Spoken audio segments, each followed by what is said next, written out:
This is More Than Work, the podcast reminding you that your self-worth is made up of more than your job title. Each week, I'll talk to a guest about how they discovered that for themselves. You'll hear about what they did, what they're doing, and who they are. I'm your host, Rabia.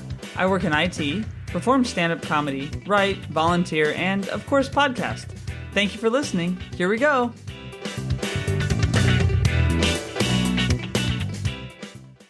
Hey everyone, welcome back to More Than Work this week, and my guest is Stefania Licari. She's an actor, comedian, producer, and medical doctor, which is not a combo that I usually hear about, so we'll talk about that. Thanks for being on More Than Work, Hi, Stefania. Thank you so much for having me. Thank you. Well, thank you. I'm really excited to chat with you. We've been following each other on Instagram for quite a while. I almost saw your show at Edinburgh. I'm going to see it in a month, so I'm really glad we're finally able to connect. Thank you. Thank you for almost seeing the show. I think that's a good step because, thank you. Yeah, exactly. Easing into it. So where am I talking to you from today? I'm in London. That's where I live. I'm based in London.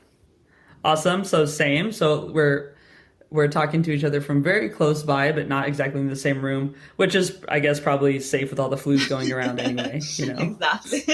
First of all, I mean, like I said, we connected on Instagram. I think it might have been, on Twitter and stuff, and it might have been just during Edinburgh, like I was just checking out who seemed cool to go see, and you were one of the people, and then there was like Luca Cupani, who's also Italian comedian, and then there's a bunch of other people, but I guess how, first of all, was Edinburgh for you? I mean, it was a while ago, but that was an interesting experience as someone who had never been there before. And I didn't have a show, but you did. So how was that experience? Well, it was my first time in Edinburgh as a performer.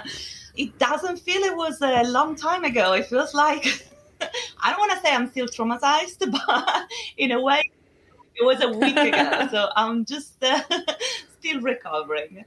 I'd say it was one of the most challenging experiences ever, but also, without sounding too cheesy, was probably also one of the best ones ever, at so many levels.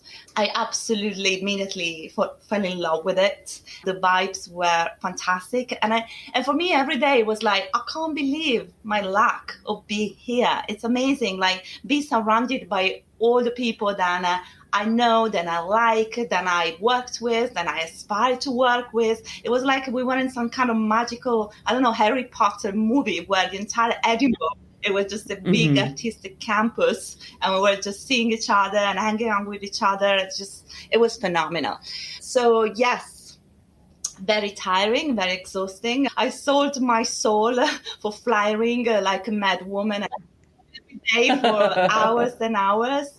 But absolutely really rewarding and satisfying. So yeah, deep in my heart, I really look forward to the next one. Yeah, well, and the flyering thing is funny. So people don't know what flyering is because a lot of people aren't in the industry, so to speak, who might listen. But flyering is when you have a printed flyer about your show and you're just handing it to people trying to get them to come. Exactly.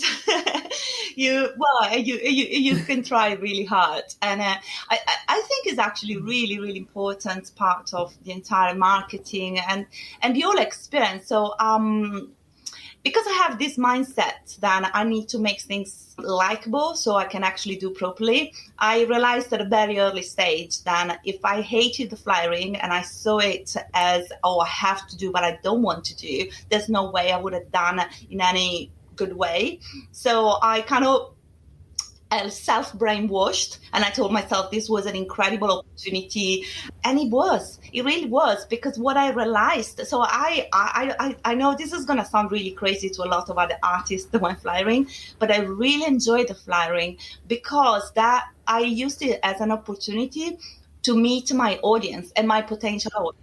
So it was very beautiful, actually. Just extremely tiring, and to do every day and then still have a show is exhausting. But it's such a great thing, and you realize how much people already know about you or your show, what you want to tell them, how you come across, what type of questions they ask you. And you can also test some new material and jokes. You learn how not to take anything personally, because some people might be a little bit harsh in the way they refuse a flyer, for example. And I think that's a good, training for when you might have hecklers in the show or people working out. I was very lucky. I didn't have many. I still had possibly 3. I counted because I was like, you're working out on my wow. Oh my gosh, yeah, someone walking out. That's rough. For sure. Well, in Edinburgh, also, I don't know if it's just a nice, soft excuse we tell each other as artists, but we say, oh, don't worry, there's going to be somebody working out because the shows are so close to each other in terms of timing. So people just, they have commitment, So it's nothing about you. But yeah. Yeah, that's cool. I flyered for a good friend of mine for about the week that I was there, and it was kind of in a way nice flying for someone else because it wasn't my name on the flyer necessarily, and I was able to say, oh, I'm just doing this for my friend. That's how much I believe in him, so that was kind of nice. But I can imagine and I thought it was fun, but I was only doing it for a week and for someone else. But I like your attitude around it. So I guess there's so much to talk to you about just because you have such a diverse background, for one thing, just being in the medical field and also being a performer and a producer. And so what came first for you as far as even education, because you have gone to school for performance and for, of course, for medical. You don't just jump into it like you could for comedy. Can you imagine? Just trying out some new stuff for surgery. Yeah, you're like, oh, decide I have a new 5. I can do this in 5 minutes. You're like open surgery nights. Well, okay. Chronologically, in terms of passion, it was acting because I wanted to be an actress when I was very little. I was 5. So for a few years, around 5 up to 10, I was absolutely obsessed with acting. And then life took a different course. And my best second option was, instead of getting to acting, getting to medicine. So I trained as a doctor. And then I moved to this country. I'm originally from Italy. And then I went to drama school. Actually, I went to 2 drama schools. So then I qualified as an actor. And I did also comedy school in Paris with Philippe Gaulier, comedy and clown. And then I've been working as an actor professionally in the last decade, basically. And I'm still working at times as a doctor. So I left the medical career as such.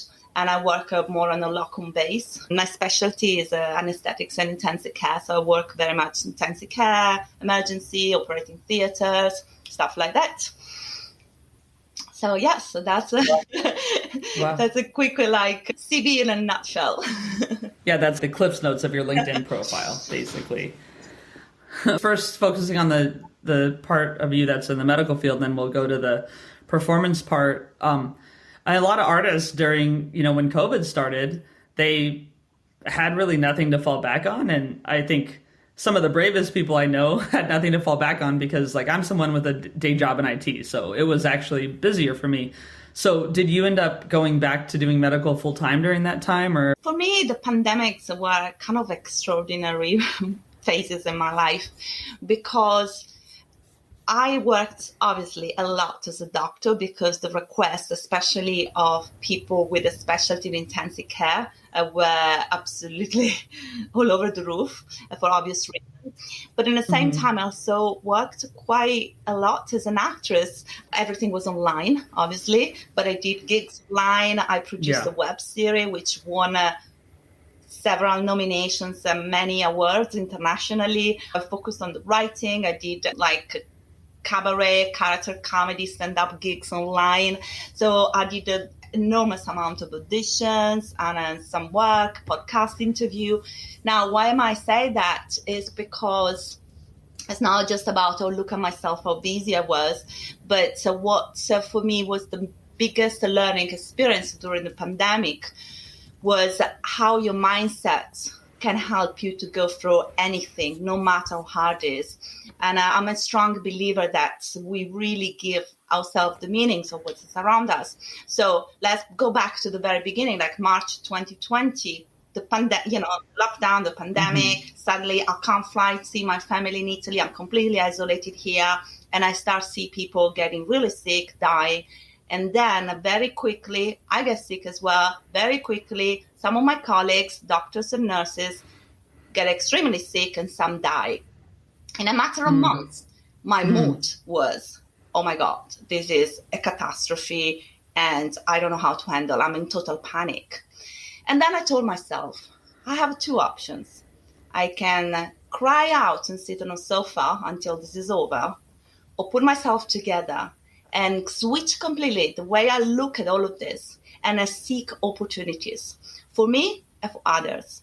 Now, this sounds just a very nice motivational, cheesy message, but actually completely changed the way I approach things. And I think it had a huge impact, not only in my career, because that sets up a lot of new opportunities, a lot of exposure and work, but also had an impact on people around me. So I really overlapped with acting and medicine. So when I was at work, I kept my mental sanity and my internal strength by connecting to my artistic side, the most in a really crazy way, and that really helped me and saved me. So I tried to look for moment of lightness and a humor in every circumstance, no matter how dramatic the moment was. And it really helped me. And then I started sharing this with other people around me. And it really helped all the teams that were around me, the nurses, the doctors, the medical students. And then when I was off the hospital, I started doing a medical web series using obviously my kind of medical jokes. And it just felt like, actually, we can empower ourselves to find access strategies and tools that can allow us to seek opportunities. And what can I teach other people about my experience? What the value of be a doctor can be in the acting field, and what's the value of being an actor can be while I'm in a hospital and we're trying to survive. And all those skills that are like empathy, humanity, that are in both professions, but explored in a different way, because the way you learn empathy in acting is different than the way you learn empathy in medicine.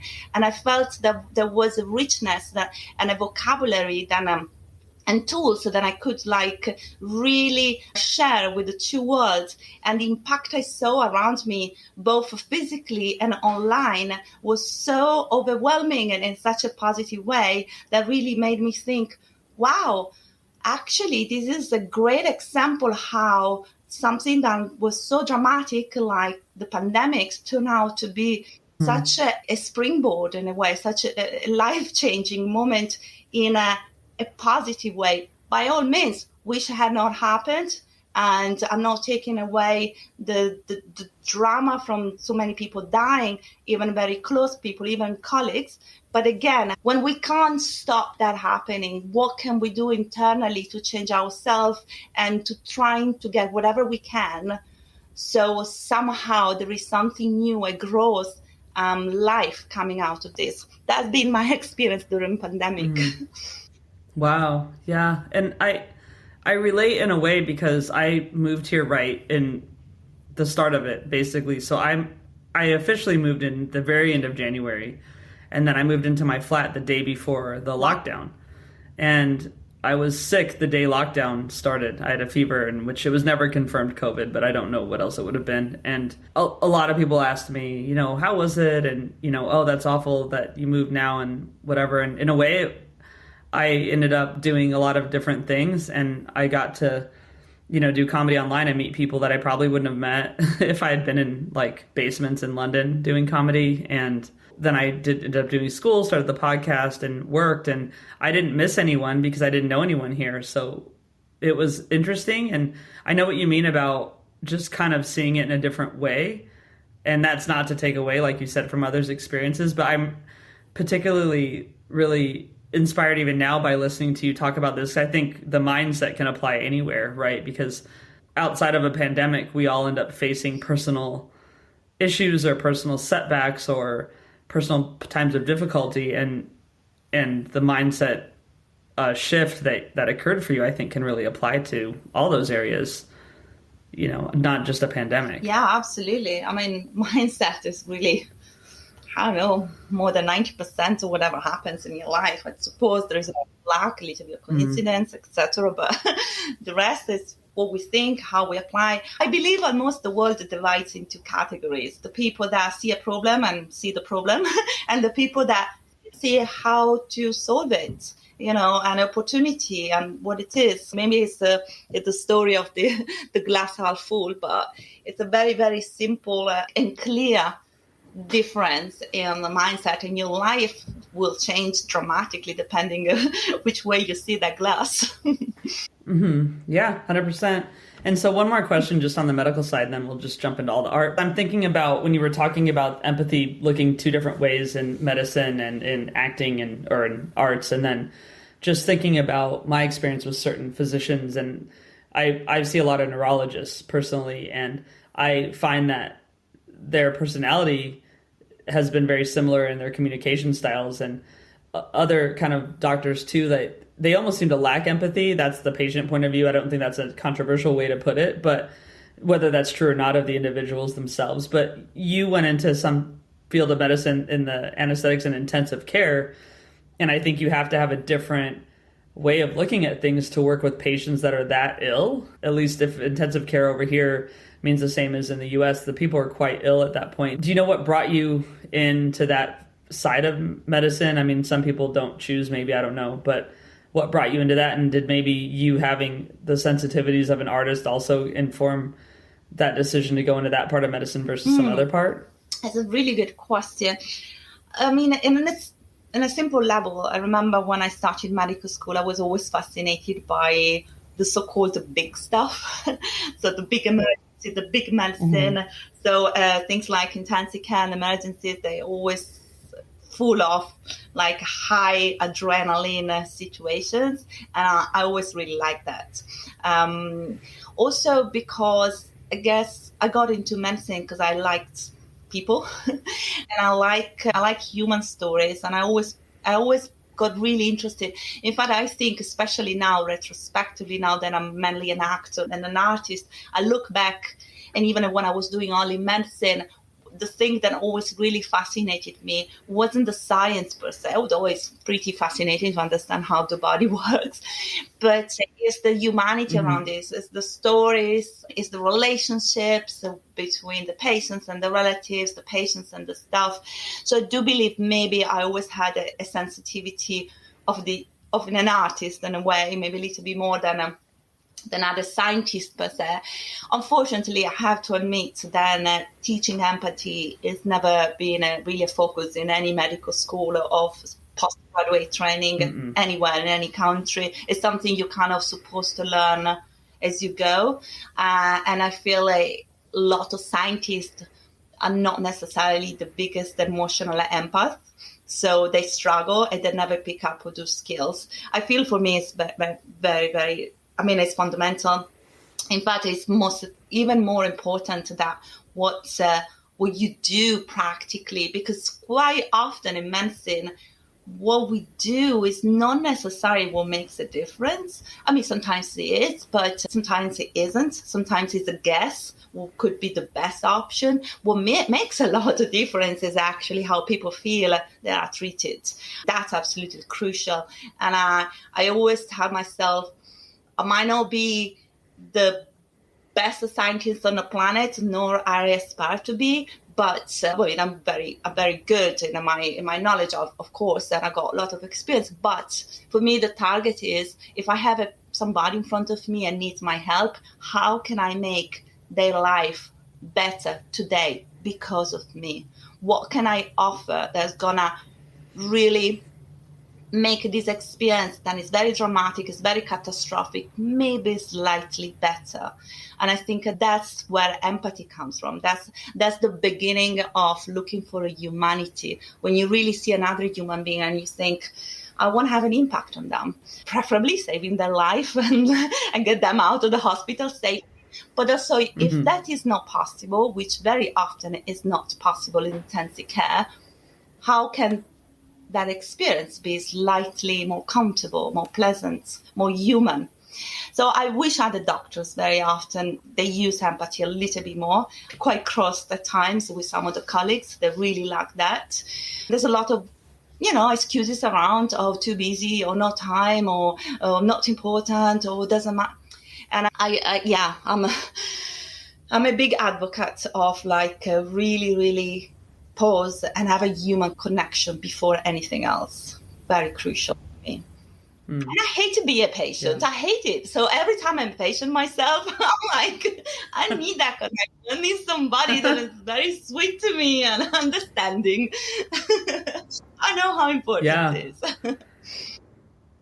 Yeah, for sure. And there's some doctors who are great at it. And I have one who, she called me ahead of our appointment. She's like, I had time today, so I'm trying to catch up with some of my patients before they come in because I don't have time when they come in. And I thought that was really interesting, but also kind of sad that you go in and they don't have time for you. So she's trying to call people outside of the time to catch up first. And it was a cool approach though, because then at least we were kind of caught up and we could just, hit the ground running with the plan, basically. Absolutely.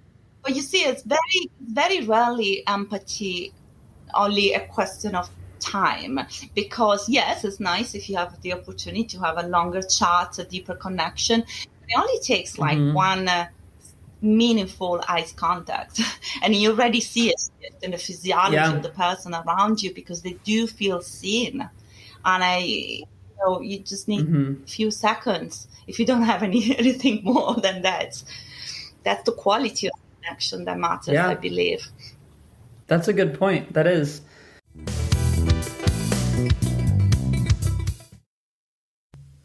Thanks for listening so far, and I'm just going to interrupt the podcast for about a minute and a half or so to tell you about a podcast that I really love. It's called Art Heals All Wounds, and it's by Pam Uzell. She works in documentary films, and basically she's super easy to listen to and has great guests, kind of like me, right? I know that's what you're thinking. One of my favorite episodes was when she had the directors and creators of Crip Camp, this Oscar-nominated documentary film, on her podcast. I learned so much from them and was really entertained, but basically all her guests have a story to tell. Art is how they express themselves. The art could be what you think of as art, meaning something like painting, or it could be writing or filmmaking or anything else. So Pam's going to tell you a little bit more about our podcast, and then we'll resume with this episode. Thank you. Do you want to change the world? So do I. On this podcast, we meet artists whose work is doing just that. Welcome to Art Heals All Wounds. I'm your host, Pam Uzell. Each week, I interview an artist and talk about their work. As creative thinkers, artists present us with some of the most compelling visions of ways that our world could work better for everyone. Art around environmental, social, and racial justice, gender equity, ways to build community and bridge divisions, and solace for grieving. If we can see solutions to the things that prevent us from thriving as individuals and societies, we can imagine implementing those solutions. Once we imagine that, we can become the people we want to be, belonging to communities that nurture everyone, and living in societies based on equity and justice. How do we change the world? One artist at a time.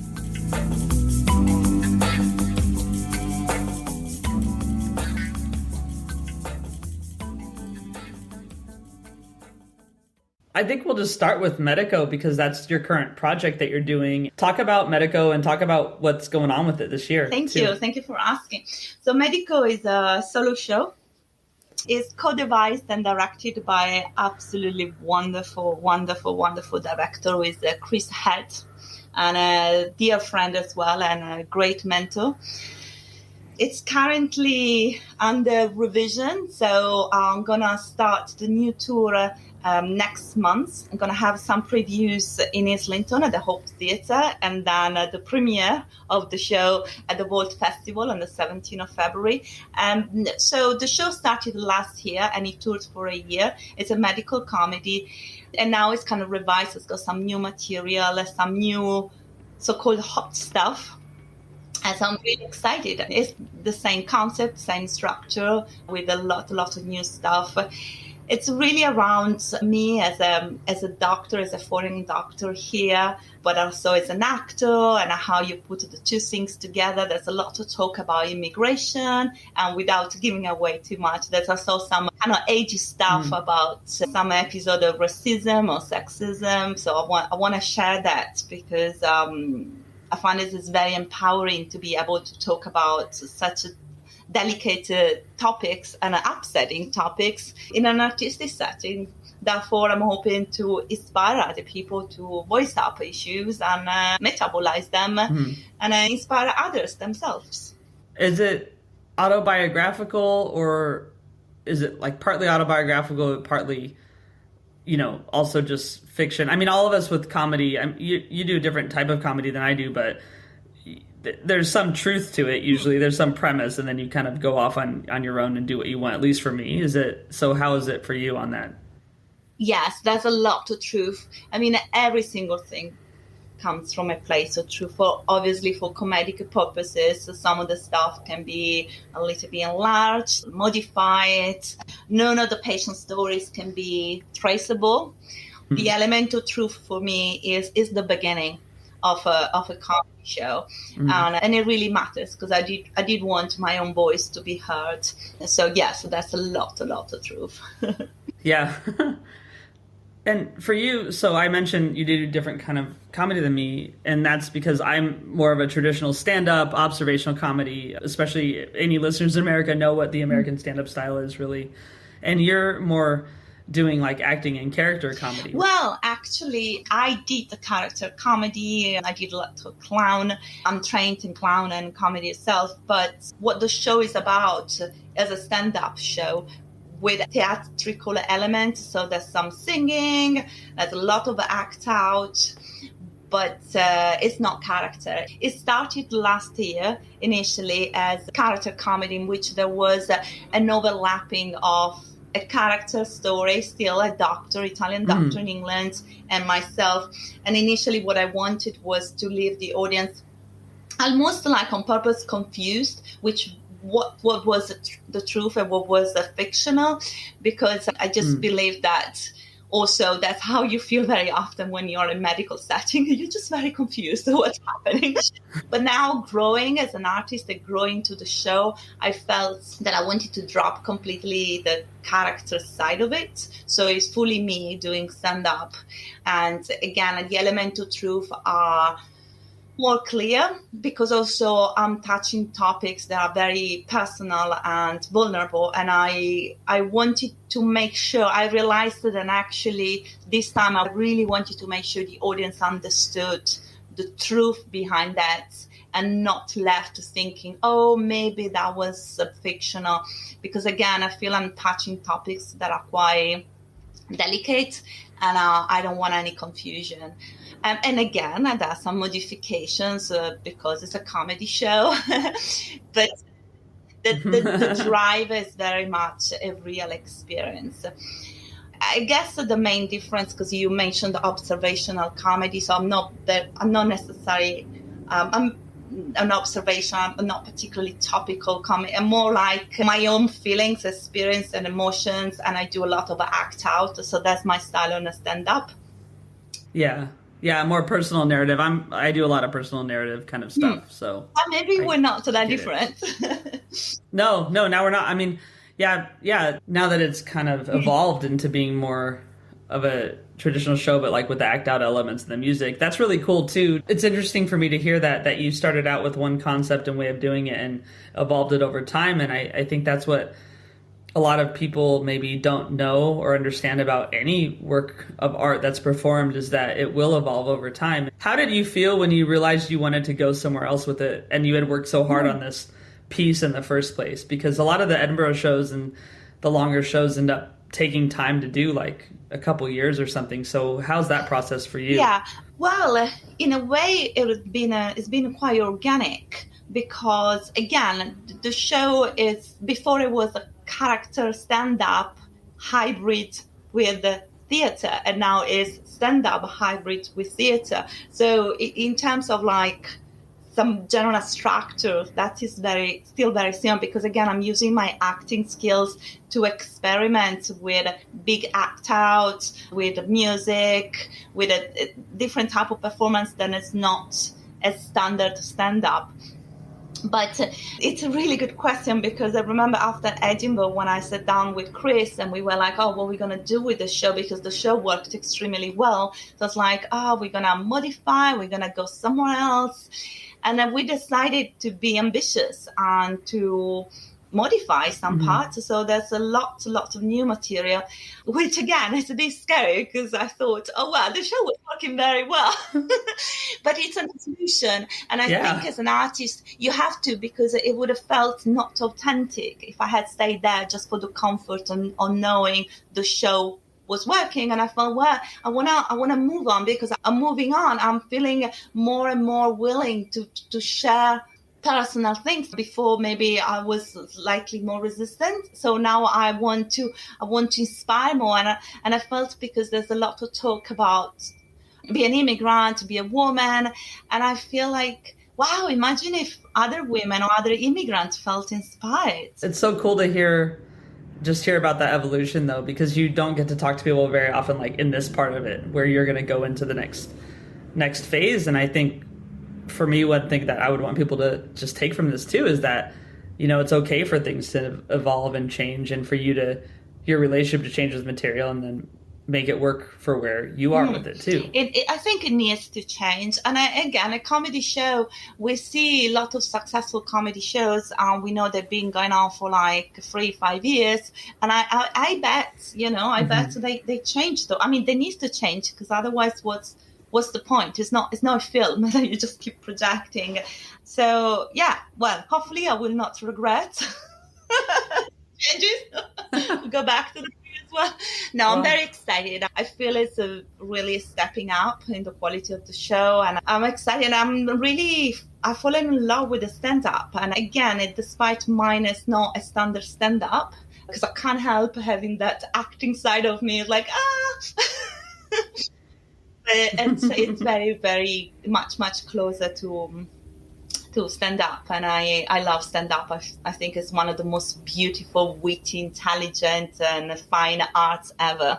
So my respect to all the stand up comics, including yourself. So yeah, big time.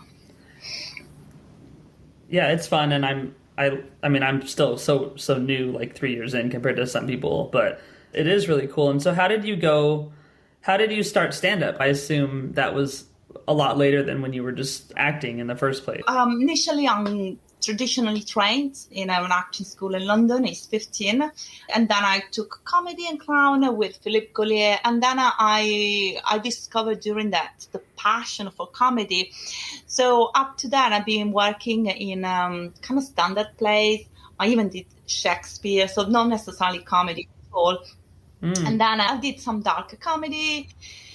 And during the lockdown, actually, I started doing some online stand-up courses and really enjoyed it. I started performing as a character comedy. And then I evolved and I carried on. And I've been, apart from the shows, I've been going around doing gigs, both like paid gigs and open mics. In a way, to the standard stand-up, I'm fairly new too. It's been possibly 3 years. I just felt I wanted to experiment with, like, how does an actor approach stand-up. I feel it's a little bit different. So that's where I am in terms of experience and aspirations. Yeah, and a lot of stand-up comics will end up acting. You'll see that. You'll see, one that comes to mind for me is someone I absolutely adore is Mark Maron in the U.S. He has a podcast, but he's a stand-up comedian. He came up in the Comedy Store and in New York and things like that. And then he's had his own show. Though it's hard to mention him, and he's going to get mentioned at least twice this season now because I'm going to do it, is Louis C.K. He was also doing stand-up comedy, and then he had a show where he's acting. And I mean, other than his personal issues, talented at both. And you have like Robin Williams, who was acting, I guess. He was at Juilliard, so that's more of an actor turned comic. And I don't know if he was ever traditional stand-up, but a lot of people doing one to the other. But for you went acting to comedy. And What is that difference for you? Because in acting, you're playing a character a lot of times someone else wrote, and in comedy, I mean, even though it doesn't seem like a lot of us are a character on stage, we have to develop some sort of personality for stage that's a bit different than the one on sitting here talking to you right now. And so, how's that process for you? Like that comedy character versus like, meaning you stand-up comedy character, not like a character, and then like acting and how you prepare for that kind of role. By all means, I love both. So my plan is not to leave the conventional acting at all. In fact, I think having your own stand-up experience can bring a lot of value into when you go back either on stage on TV set as a character. I love both. I really do. I feel the stand-up on stage allows you to have your own voice expressed and heard. And that's like one of the biggest tick in the boxes in my life. And it's extremely empowering, especially as a woman, especially as a migrant. And that's an whole other story. But also when it comes to acting conventionally, so play somebody else's character, it's beautiful because again, that's another opportunity for you to express empathy in a different way, because you need a huge amount of empathy to play somebody else. And I always love that process. So every time I have a character to play, especially the more the character is far away from me, the more I focus on the similarities. And I think that has been another, I know I always go back to the word empathy, but there's been another big lesson in my life, how to develop empathy and really focusing on the similarities. Once you find that connection, there is always a connection, no matter what the character is. There is always going to be a connection. Then you can start exploring the differences. And I found that process of character studying fascinating. And the other thing is, I'm deeply, insanely in love with writing and a playwright. And I feel I was so blessed to have the opportunity to have so many amazing contemporary playwrights and having the possibility to put on a scene, on a stage or on a TV, something that came from the vision of somebody else. I think is very beautiful. So yes, I want to carry on and doing both. Absolutely. That's really great. After you did your formal degree in acting at a school in London, what brought you into the clowning? Because I know a couple people who have done maybe that course. I think one person I know did that course and some did similar, but I've heard it's really, really difficult, actually. Oh, yes. Okay, well, let's put it this way. Really one of the life-changing moments of my life has been going to Philippe Gauguin in Paris. I look at him as the most human, phenomenal, extraordinary master of comedy and clown ever heard of. Not even just the currently existing, but ever heard of. It's phenomenal. The process is extremely tough. That's the idea is to kind of break down habits and maybe preconcepts or concepts that others have put on you, which is very interesting, and then find out what is your real nature, where your comicity come from, and use that.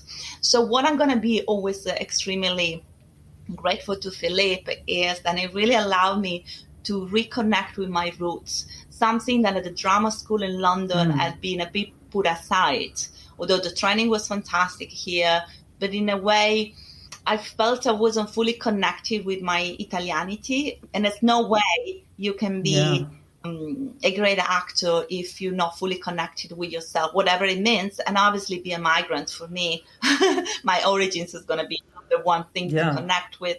So Philippe really allowed me to discover that and reconnect with that.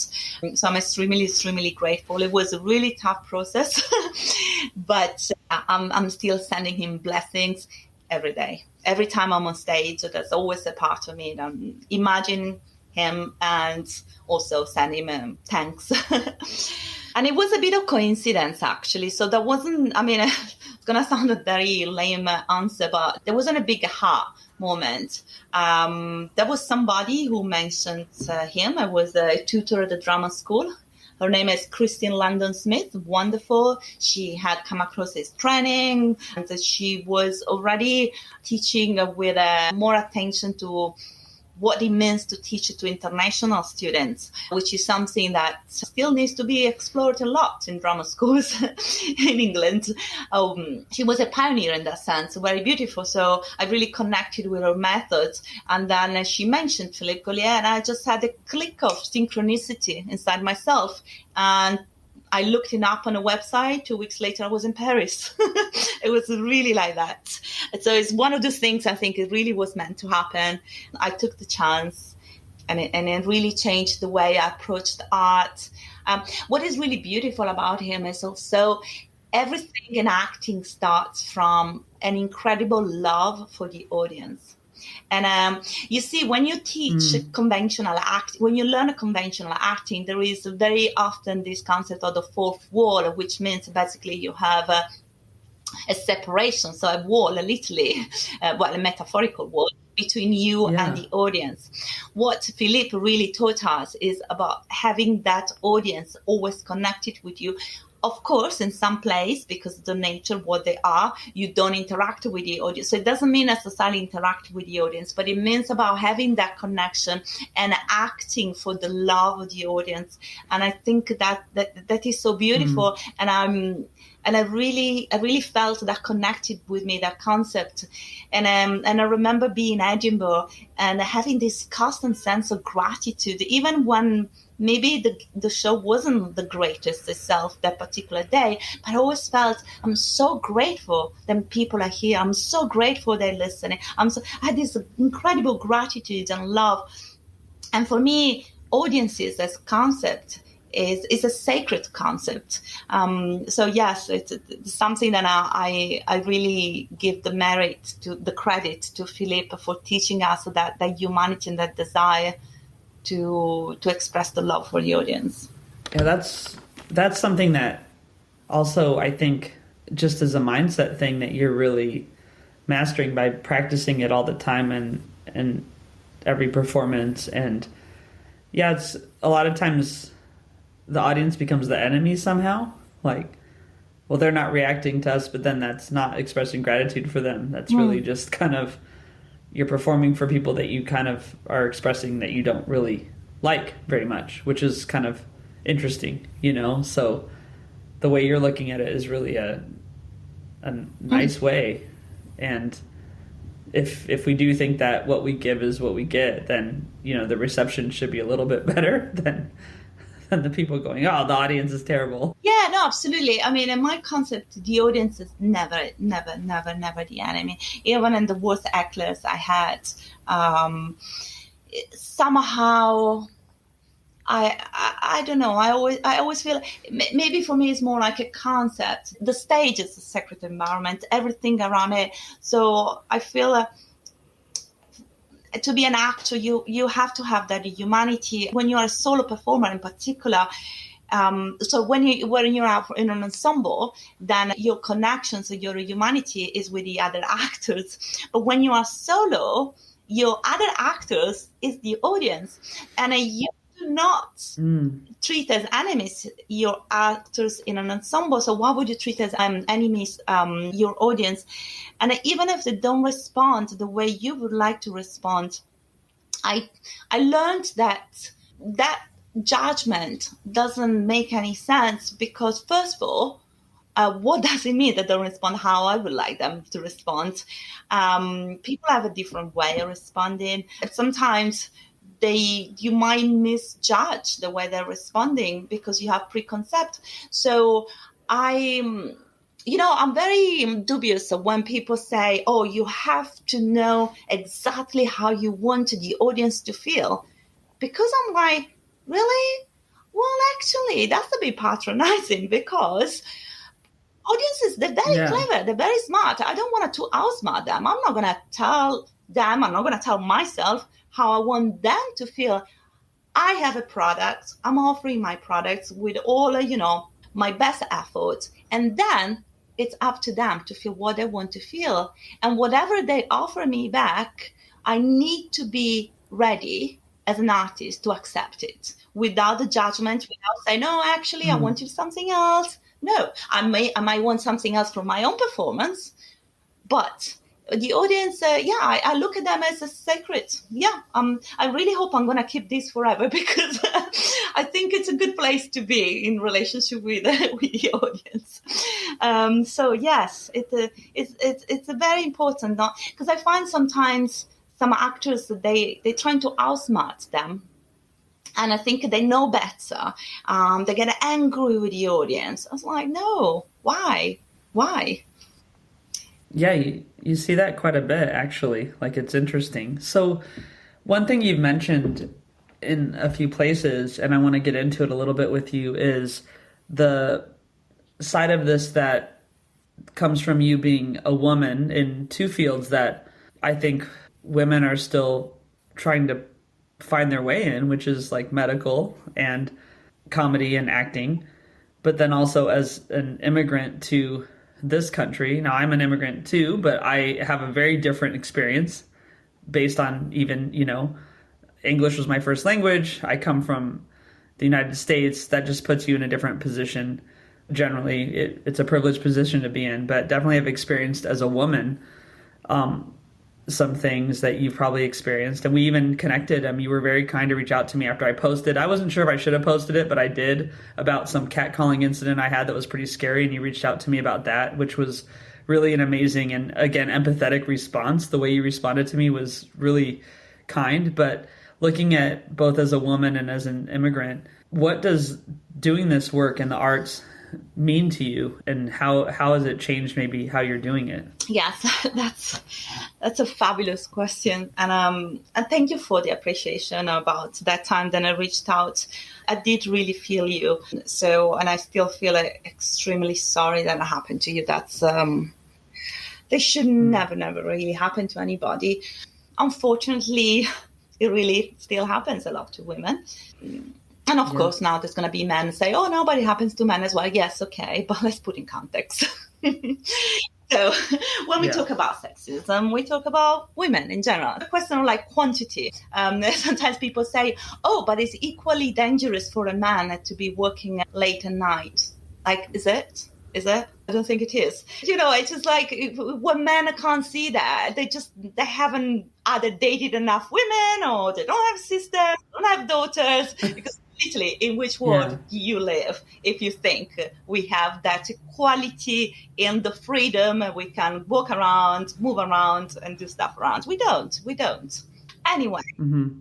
Well, yeah, and honestly, like, I'll just say one thing to that too. We're not speaking about their experience. We're speaking about ours. And when they speak about their experience, we don't tell them that they're not having it. But when we speak about our experience, we're told things like that.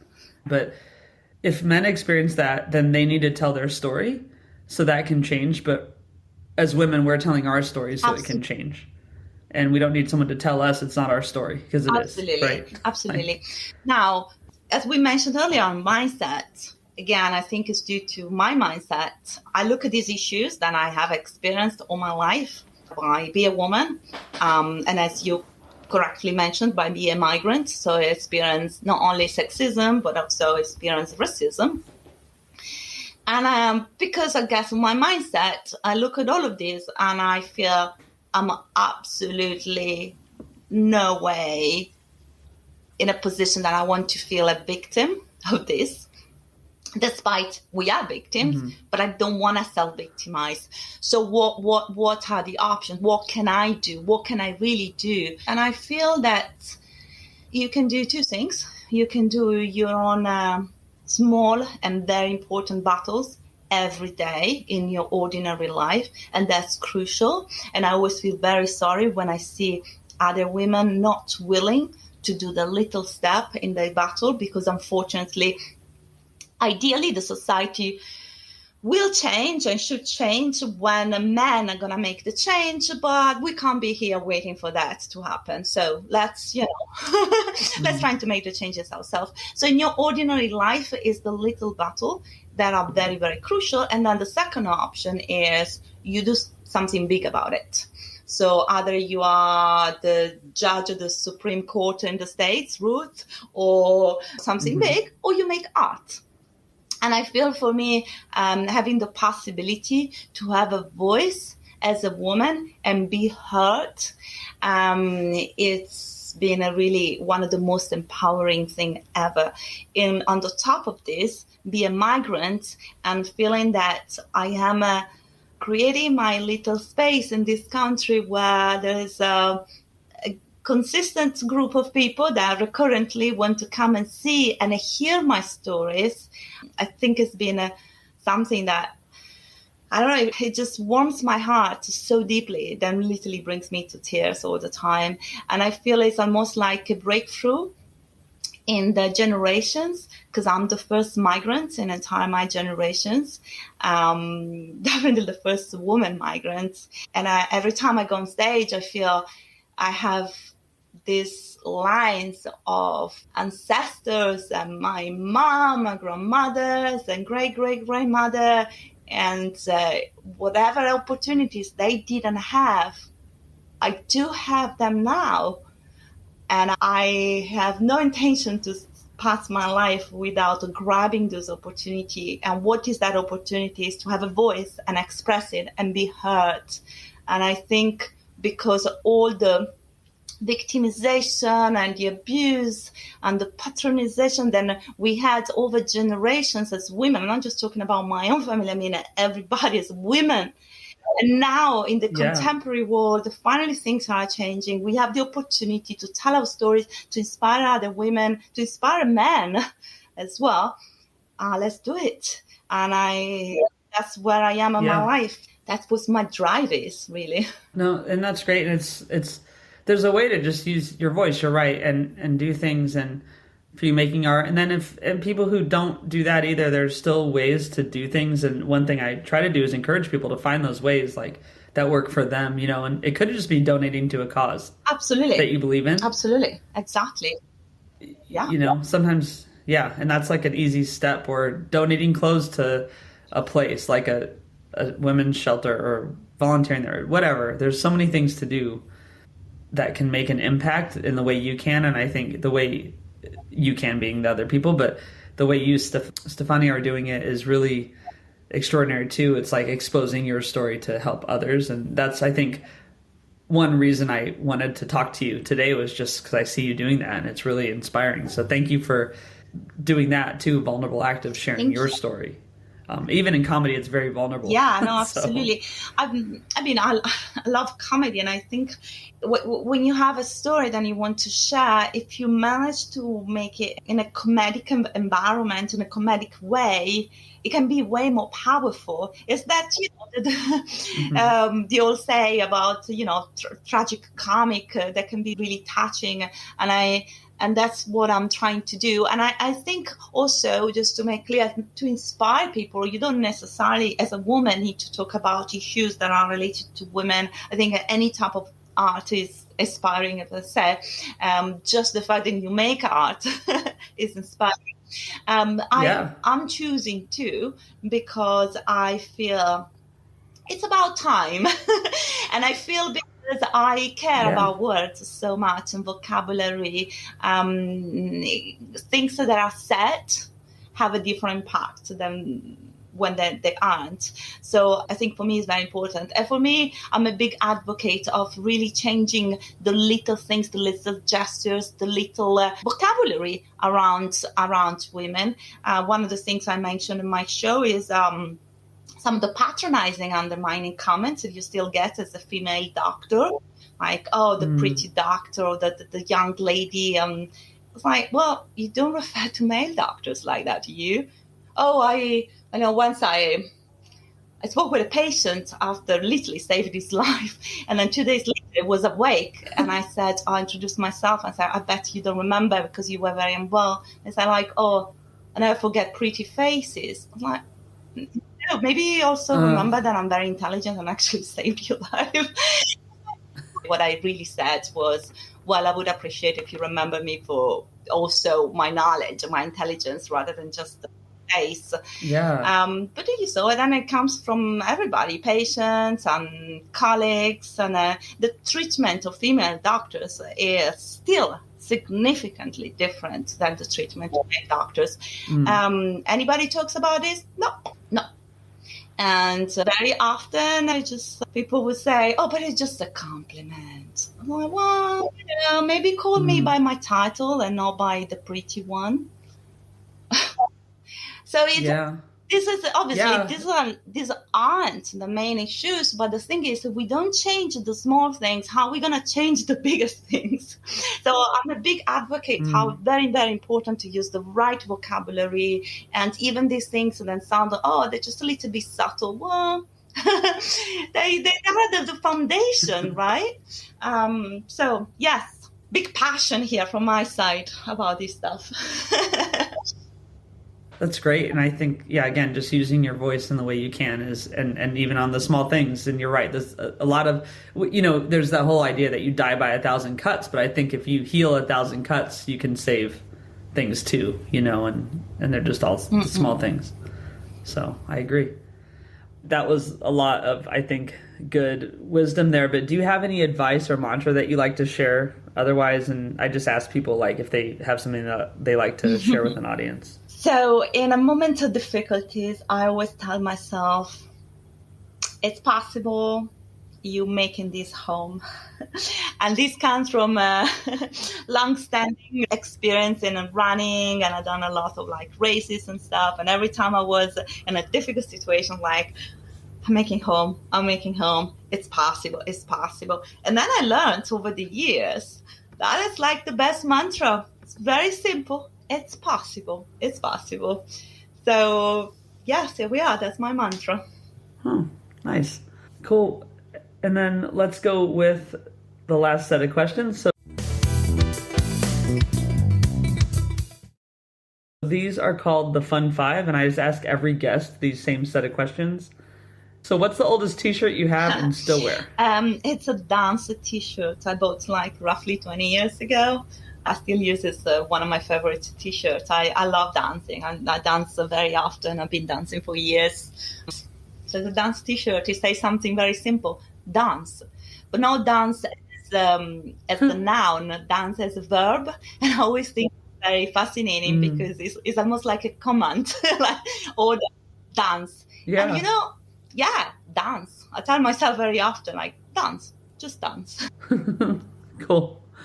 All right. And if every day was really like Groundhog's Day, during the pandemic, it just seemed like for a lot of us, I mean, you had a different experience with being in the medical profession and with the acting, but for a lot of people, it was just the same thing over and over. What song would you have your alarm clock set to play every morning? Again, I'm just an helpless optimistic. My favorite song that I play all the time, and that would be the one I would have an alarm clock, is Unstoppable by Sia.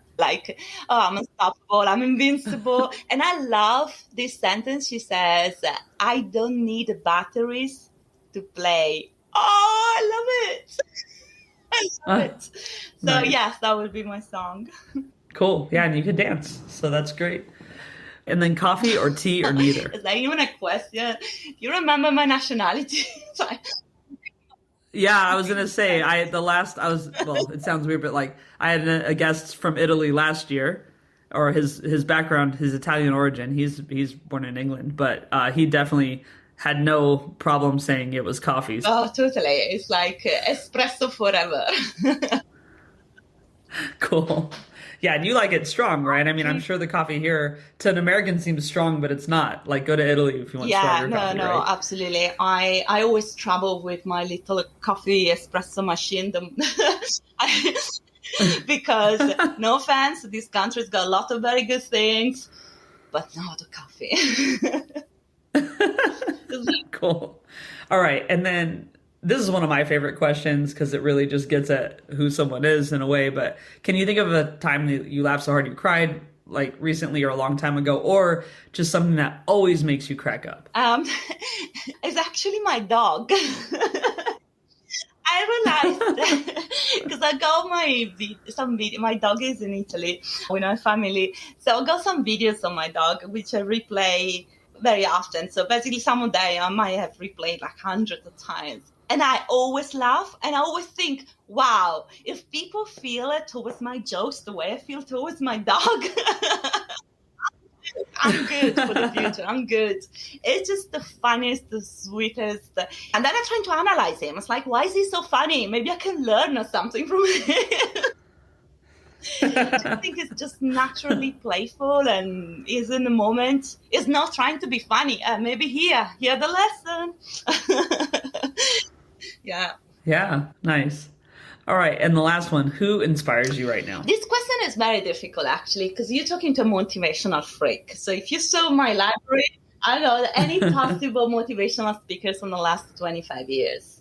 And then if it comes to artists and comedians, I don't want to take anything away from anybody. So I'm not going to say names. But I think as a category of human beings and professionals, I feel deeply inspired by professional athletes. And I had the opportunity to work with some of them as a doctor. Sometimes I work in a sport match and stuff.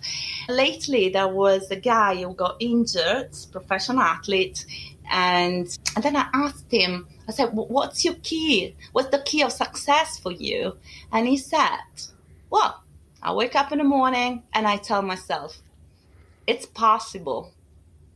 I was like, okay, this is my quote too, by the way. So I was like, oh, this is amazing. That's also my mantra. But then I thought that this is so nice. Right.